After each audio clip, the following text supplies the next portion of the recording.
તાલુકાના ચોરાસણ અને રંગપુર ગામના ગામજનોએ વ્યક્ત કર્યો વિરોધ। ચોરાસણ અને રંગપુર ગામમાંથી રેલવે લાઇન પસાર થવાથી ખેડૂતોના ખેતર અને મકાનને થશે નુકસાન। ચોરાસણ અને રંગપુરના 70 જેટલા ખેડૂતો જમીન વિહોણા થવાની દહેશતથી વિરોધ। ચોરાસણ ગામજનોએ એકઠા થઈ વિરોધ કર્યો અને માંગ કરી રેલવે લાઇનનો સર્વે બદલવાની। જમીન વિહોણા થવાની દહેશતથી ગામજનોએ આપઘાતની પણ ઉચ્ચારી ચીમકી। આદિવાસી ખેડૂતો અને ગામજનો નુકસાન ન થાય તે પ્રકારે લાઇનનું સર્વે કરી રેલવે લાઇન નાખવાની માંગ કરી રહ્યા છે। રેલવે લાઇનમાં સર્વે બદલી સુરંગ કરી જૂના સર્વે મુજબ રેલવે લાઇન નાખવાની માંગ થઈ રહી છે।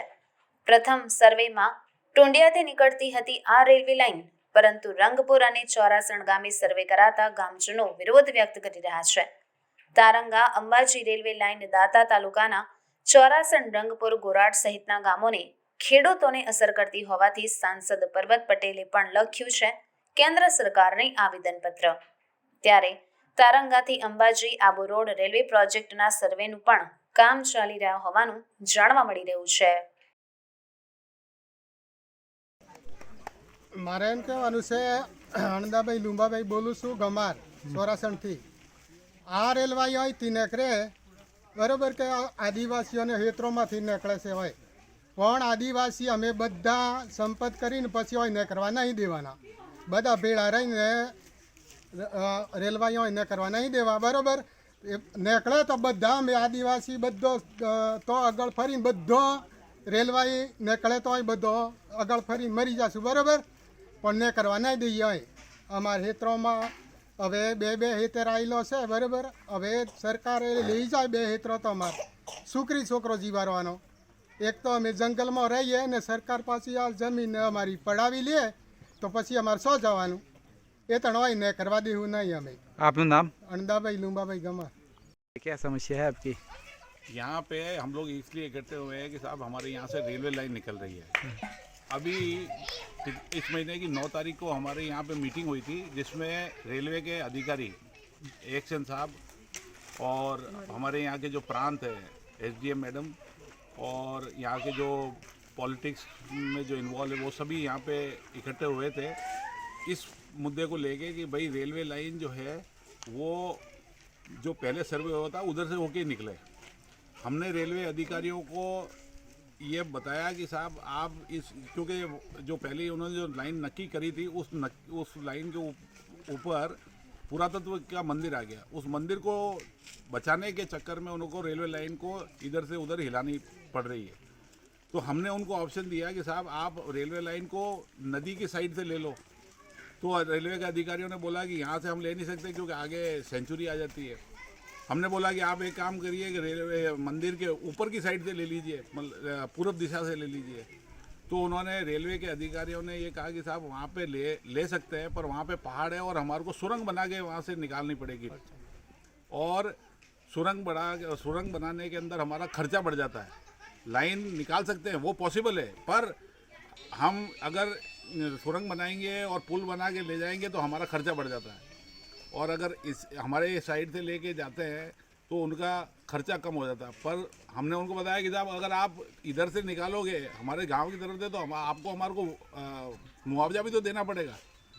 तो उन्होंने कहा कि अब हम लोग तो हमारी तरफ से जो प्रपोजल है बना के ऊपर और हमारे अधिकारियों को भेज देंगे, अगर जो वो फाइनल करेंगे उसके ऊपर डिपेंड करता है। हम आपको खाली इतना ही कह सकते हैं कि हम हमारी तरफ से प्रपोजल बना के भेज देंगे। तो उन्होंने अब प्रपोजल बना के भेजा है, नहीं भेजा है।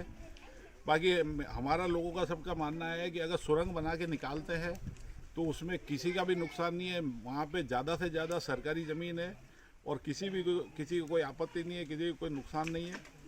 और इस तरफ अगर आते हैं रंगपुर और चौरासन की तरफ, तो यहाँ पे ज़्यादा सबसे ज़्यादा आदिवासी और शेड्यूल कास्ट लोग हैं।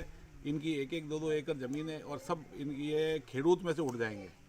गुजरात के कानून से आप लोग सभी वाकिफ़ है कि जो एक बार खेती की ज़मीन अगर उसने 100% बेच दी तो फिर वो वापस खेती की ज़मीन गुजरात में नहीं खरीद सकता है। और इन आदिवासियों की 100% ज़मीन अगर सरकार ने ले ली तो ये खेड़ूत में से उठ जाएंगे। आपका नाम? ओमकारेश्वर सिंह राठौर। हाँ, हमारे साहब एम के बुधाए हाँ, आज ये लोग को हमारी रजूआत कोई होपड़े नहीं। બરાબર. કેમ ને હોપડી કે અમે પર્વતમાં અરજી કરવા ગયા એ અન પત્રકાર આલો તોય કોઈ અમારી કોઈ રજૂઆત હોપડી નહીં. તે ખરેખર 2 એકર કોઈ એવી જમીનમાં 10-12 છોકરા હે અમારે લઈને કે જવા તે ખરેખર આ રેલવાઈ આવે તો ખરેખર અમને આપઘાત કરવી પડે. તે કોઈ સરકાર કોઈ અમારી ગરીબોની વાર કરતું નહીં.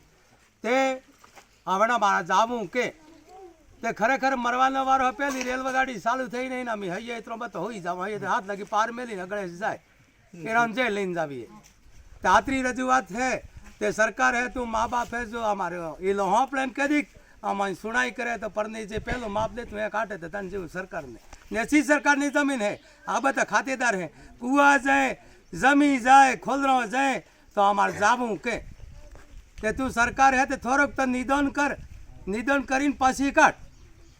તે અમારી રજૂઆત હોંપડે તો બાપજી અમારો આતરો બધો ટબાર લઈને અમે કે જાઉં ને અમારો ખરેખર આપઘાત કરવાનો વારો હે. આપનું નામ? આપણું નામ લાલાભાઈ સકરાભાઈ કટેરિયા. તાલુકો દોતા, રંગપુર અને સોરાસણ.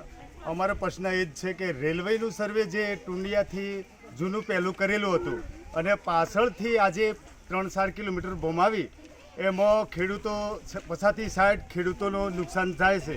અને જે પહેલાં સર્વે કરેલું હતું એમાં 4-5 અને વધારે પડતી સરકારી જમીન છે એ નુકસાન નહીં થતું. અને આ જે રેલવે ફલટાવી એમાં 60-70 ખેડૂતોનું નુકસાન જાય છે. એમાં 25થી બોર જાય છે. અને અમારી જમીન 2 એકર છે અને 2 એકરમાં અમે સાર ભાઈ છે. સાર ભાઈમાં એ ભાગે આવી 1.5 એકર એમાં એ રેલવે જાય તો પછી અમારે કરવાનું શું? તો અમે આ જો રેલવે નીકળશે તો પહેલી જ રેલવે નીચે આવી અને લોહી મરવા તૈયાર થઈ જાય અને અમે આપઘાત કરવા તૈયાર છીએ. જો પહેલું સર્વે કર્યું તો રેલવે જાય તો અમારે કોઈ વાંધો નથી. આપનું નામ? ખેર પ્રવીણભાઈ મસરૂભાઈ સોરાસણ.